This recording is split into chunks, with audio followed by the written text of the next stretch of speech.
Ozonendlebe ngize nendaba.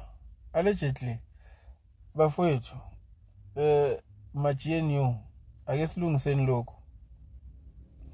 Thina MK sanitshela before elections ukuthi ANC isazosigila. I-ANC kaSiril Ramaphosa isazosigila.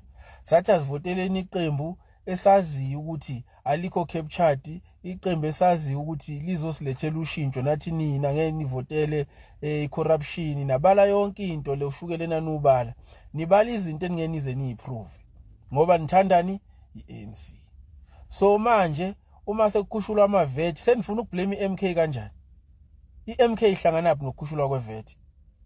I-MK is an opposition eParliament engenama numbers because you did not vote for it. Yithi esavotela i-MK, not nina. Nina navotela i-GNU leni kuyo njengamanje. Nesasho futhi senikhethile ida.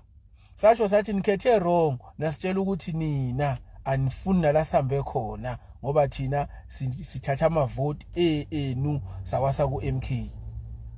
So namhlanje uma sekukhushulwa ama-VAT senibona ukuthi nina nizohluleka uku-afforda lempilo ebekade niyiphila before or impilo enaniyiphila 8 years ago. So senifuna ukuzoblame thina futhi si-MK kanjani? Asinitshelanga yini nina ukuthi asivoteleni iqembu elilodwa elizosiza ngoba leli ekade silivotela for the past 30 years alisizanga ngalutho kuze kube manje. Nina nasitshela udoti. So sekuyini futhi manje nifuna ukujika nizoblame thina MK ukuthi thina sivotela iMK. Senifuna ukublame iMK eParliament. Nini ke zama numbers ini MK nini eParliament?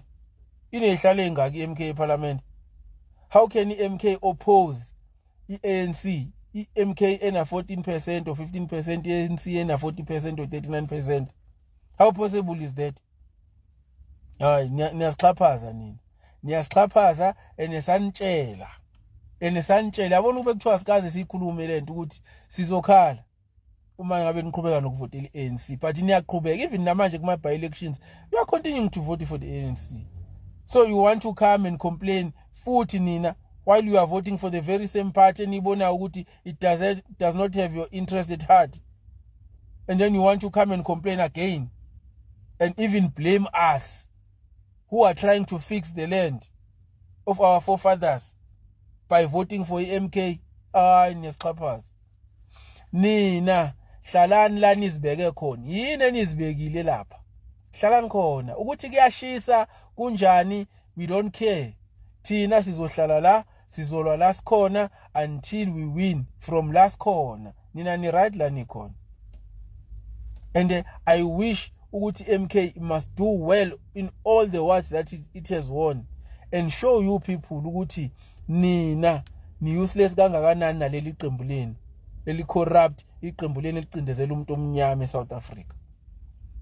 MK must do very well. They must ask us, we will support them, we will do everything to make sure ukuthi last win khona kuhamba kahle. I wish the leadership can even make sure of that.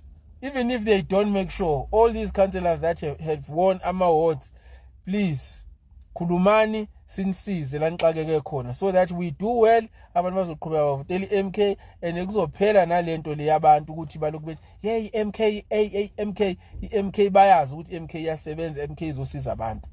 So ngiyacela bafowethu, and then nina nje phumani kithi out sikhathele yini kuninzi nitshela into eyodwa ningasilaleli kunalokho niyasiduka kede.